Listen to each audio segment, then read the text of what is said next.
Thanks for tuning into Duckbricks, and welcome to Bionicle Fanon Reviews, the show where I review the fan-created, canonized Bionicle models. These were canonized via stuff like the 2005 Dark Hunter and Rahi contest, or even things as recent as the ongoing TTV canonization contest.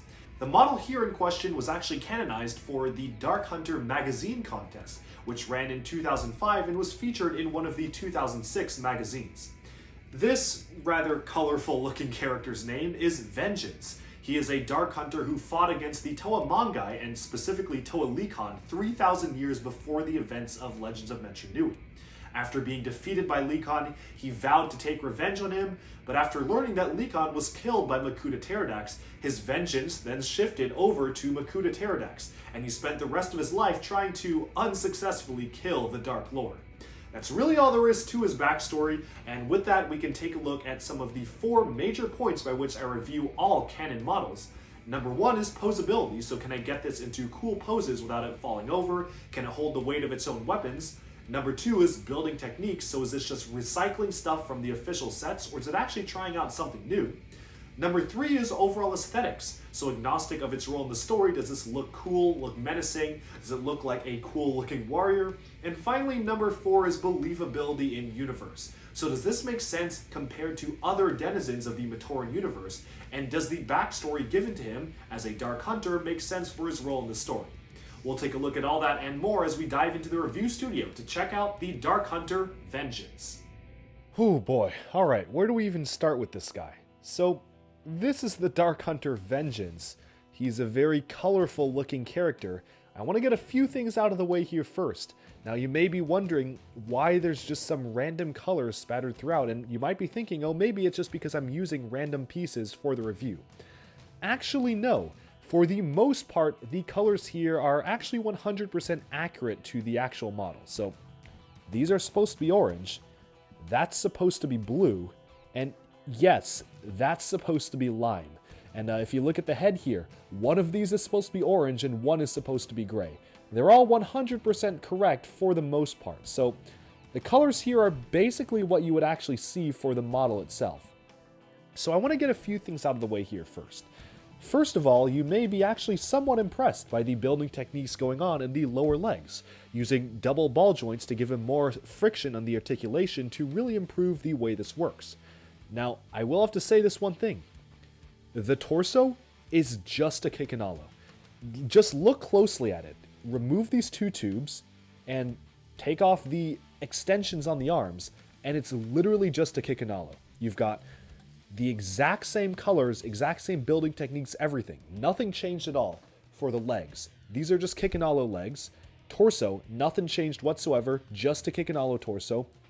And you've got just the Kikanalo tail with an extra disc launcher added to the end of it. So this body is just a Kikanalo body.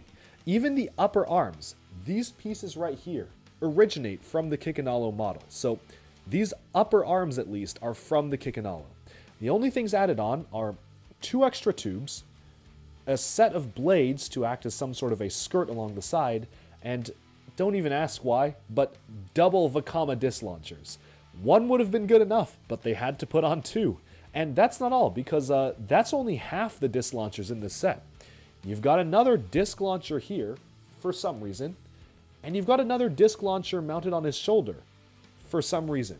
So there are a total of 4 Toa Vakamas that were sacrificed to make this monstrosity, and that makes me sad. Moving on though, for the rest of this, you can see that mostly, besides the copied torso, legs, and upper arms, everything else is unique. So what the builder actually did was took a Kikanalo, slapped a new head onto it, slapped these on the back of it, added this, and also just extended the arms outwards like so. So really the only new things about this model are these segments of the arms here, and I guess this and the head. Everything else is just the Kikanalo model, right down to the positions of armoring, the colors, everything. It's just a Kikanalo. So I want to start off with reviewing the new stuff first. So let's start off with posability here. We've got 2 arms.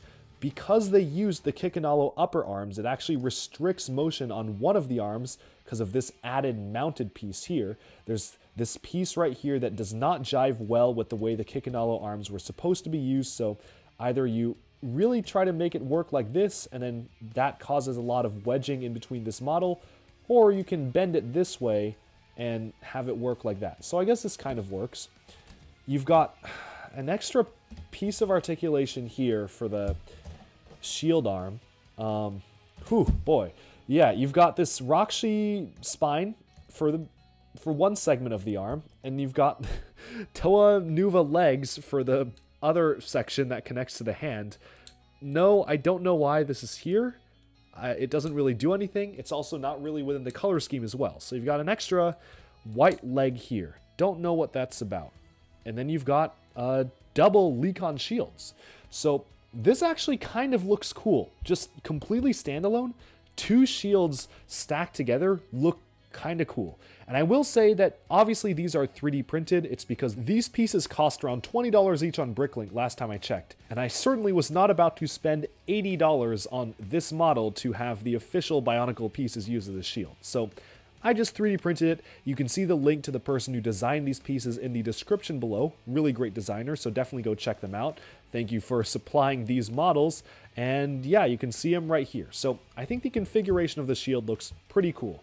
On any other model, I would have really liked the design of this very large and long-shaped shield like right here. So it's got that.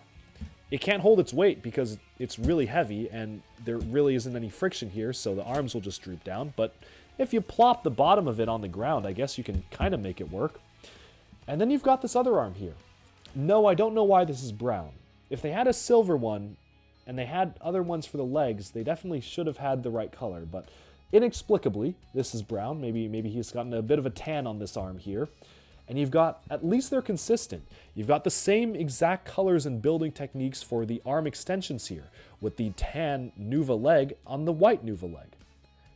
Don't know what this is for, but it's consistent. Okay, hooray, at least the lower arms are symmetrical.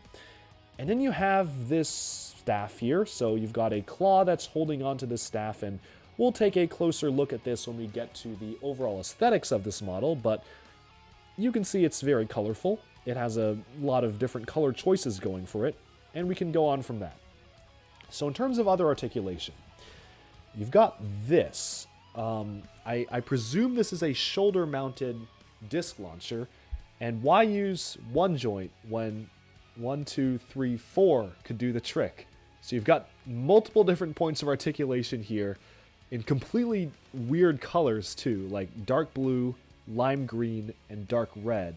And I guess you can kind of angle it to make it look somewhat cool, like maybe make it rest on his shoulder, kind of ignore this piece jutting out. There are a few things you can do with it to make it look at least somewhat menacing, realistic maybe. Having a shoulder-mounted disc launcher, alright, that's a cool idea, I'll give it that. So you can really move it around to actually make it look somewhat interesting.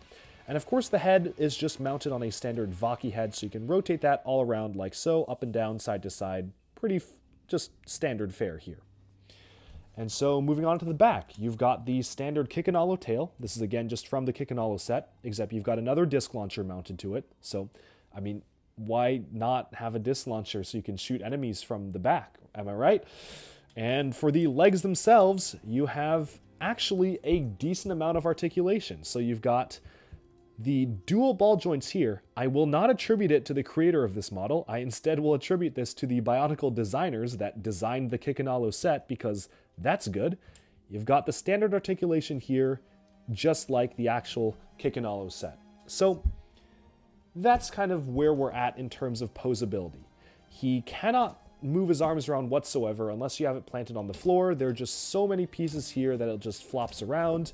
The shield arm is even worse because the shield is actually heavy, so you can't actually raise up anything. And for the parts that you can angle, they look like this. So you've got lots of different things going out all around this guy, so certainly a very interesting character.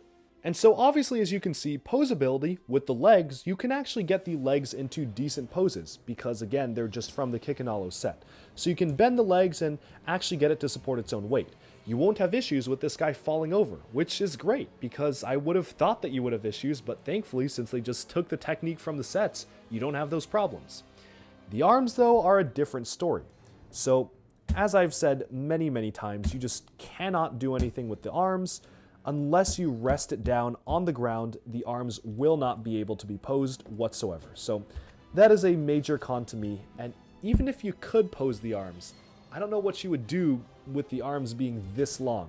They're triple jointed for whatever reason. Don't really know why that's the case, but you've got triple jointed arms. Does not take advantage, may I add, of the double ball joints added here. At first when I saw this, I was thinking, oh, maybe there's just some added friction here, but no, these are just kind of there. And then that's really all you can do with it in terms of posability.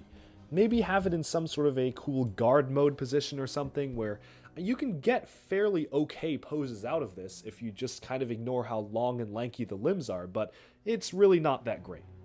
So then let's move on to overall building techniques. So building techniques is probably where this is going to get hit the most because it just copies the upper arms, the legs, the torso, and the tail of an existing Bionicle set. And if you look at what's been added onto it, because I am all for taking a design that works and modifying it, that's cool. But if you look at what's been added to it, everything objectively makes it worse. You've got this piece here, which the way it's mounted hampers the articulation of the arm, and it's also way too long for what it is. The arms, speaking of way too long for what they are, the arms are really long here, and really the only thing that looks remotely cool is the dual stacked Lecon shield here, which again, I won't really attribute to the builder because all they had to do was take two copies of Lecon and Kikanalo and stack them together. So you do have that, and I'm not quite sure why there are two sets of disc launchers at the back. I guess one of them could have looked good for armoring, but two actually makes it feel a little bit too thick here on the back. Honestly, the only design choices that I can kind of get behind are the metallic skirt elements used. I do like the usage of these blades here to almost look like some sort of a cloth or cape around this character's waist. But other than that, nothing too great going on, and the tubes are also very strangely placed. They're very awkwardly and strangely placed around the sides here, so not a huge fan of how that was done.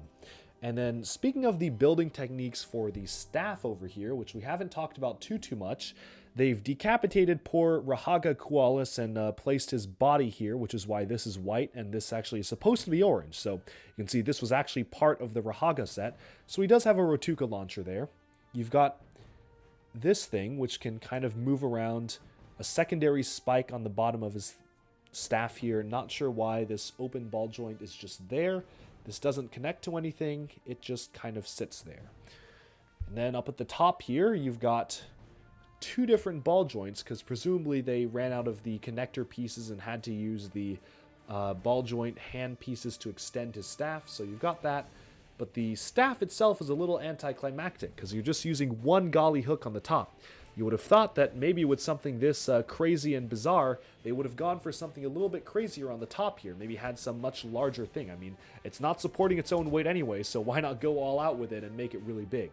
But no, as it is right now, it's just a very long staff that doesn't have very exciting tips to it. So not a huge fan of how that was done. Maybe I'm being a little too harsh on this because it obviously was designed by a child who just took a Bionicle set and slapped some pieces onto it, but there it is. I have to review these all objectively, and there are far better Dark Hunters. So going on to aesthetics. So here's the thing. If you kind of blur your eyes, maybe just go a little cross-eyed for a second, don't look too closely at the colors, it doesn't look half bad, I guess, if you can get it into a cool looking position. Like, I don't know, this feels interesting to me, having it in some sort of a pose where he's holding his staff out, maybe a more majestic pose with the shield here, looking over this way with his disc launcher ready to strike. This isn't half bad. And honestly, I really want to give kudos to whoever was in charge of the Club Magazine promotions, because in the Club Magazine, where they showed an image of this guy, he looked really cool. I was actually really impressed with how he looked, and I was like, oh, there's some weird color choices here, but they're kind of faded out, and I want to build this guy myself.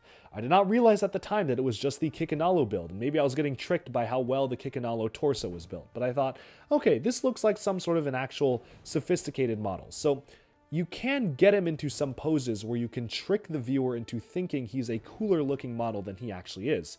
I actually tried to do that on the thumbnail of this video. until I gave up and just stuck his arms straight outward so you could see how funny looking and how long that was. But for the most part, you can see that this is at least somewhat cohesive because thankfully this shield here covers up a lot of the really awkward, lanky building techniques of the arms. If you just kind of bend it upwards, you can kind of just hide away a lot of the very awkward bits of it. So it does have that. But overall though, if you look closely at it and don't try to be too nice to it, you can really see it just starts to fall apart. The only cohesive thing about this is the Kikanalo torso and legs. Everything else added onto it detracts from the look, especially with the color scheme, which just simply is not consistent and all over the place.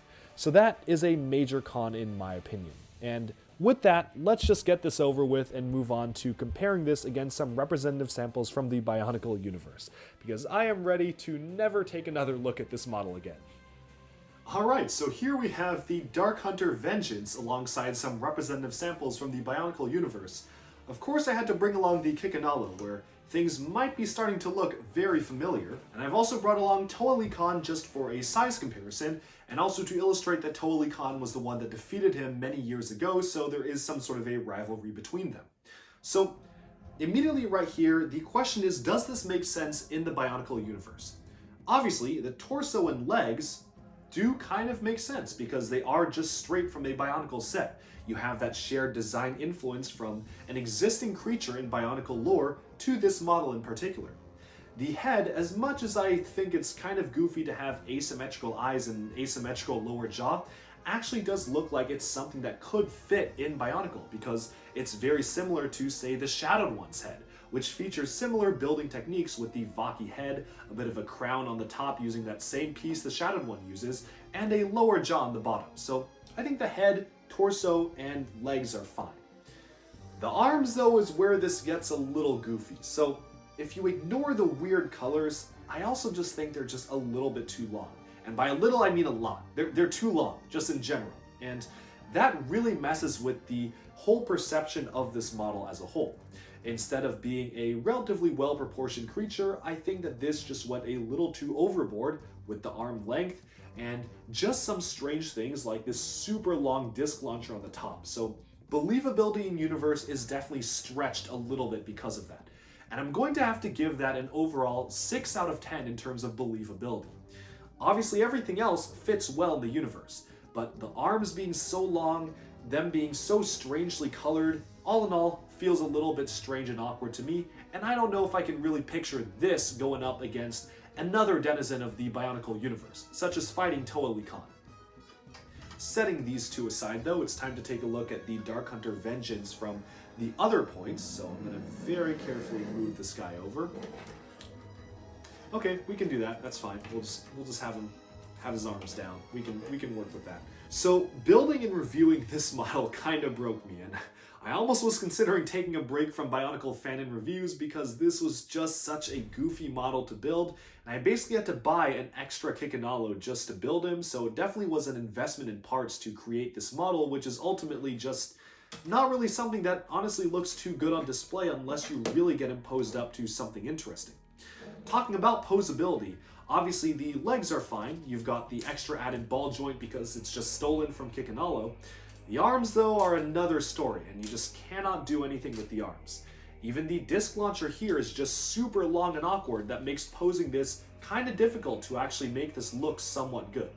And sure, as I mentioned in the review, if you really fiddle with him for a long time and don't look too closely, you can kind of get this in at least a semblance of an interestingly looking pose, because the shield really does hide a lot of the flaws of the model.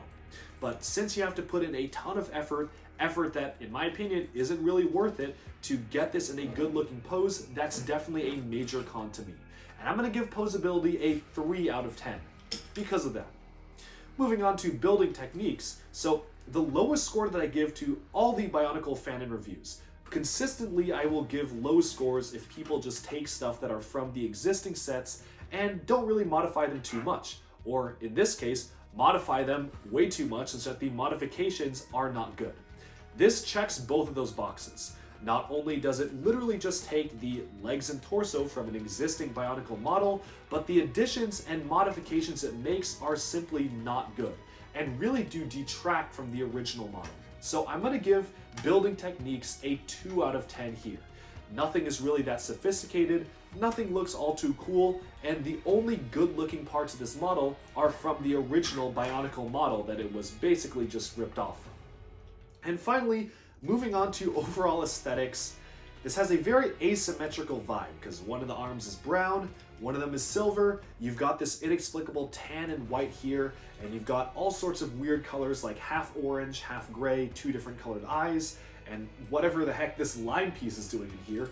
But even if you ignore the color scheme for aesthetics and you just look at how this model looks like as a whole, I honestly don't think I can really recommend it all too well because it's just kind of awkward looking with the very lanky limbs, inexplicable design choices like having dual stack Nuva legs here, super long extensions that just don't really go anywhere, and even the staff, for what it is, for the effort that went into making the staff, just does not look all too interesting to me. It's just kind of a weird looking staff that also just kind of tends to fall apart. So overall, I think I'm going to give general aesthetics on this model a 4 out of 10. And that's being generous because I like the torso and I like the legs, but I like them because they're from a good set, the Kikanalo.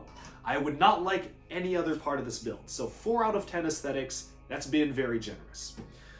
And so with that, we have wrapped up this look at the Dark Hunter Vengeance. If you've built him yourself, which I would not recommend, but if you have, let me know down in the comments below what do you think of this wacky looking model. Definitely one of my personal least favorite Dark Hunters because it really is just copying stuff from the set, and the stuff that it does add does not make good additions to it. But that's just my opinion. Let me know down in the comments below what do you think of this model, and of course, as usual, stay tuned to Duck Bricks, where every Monday, unless otherwise stated, I'll be publishing a new Bionicle fan and review. Thank you so much, and bye-bye for now.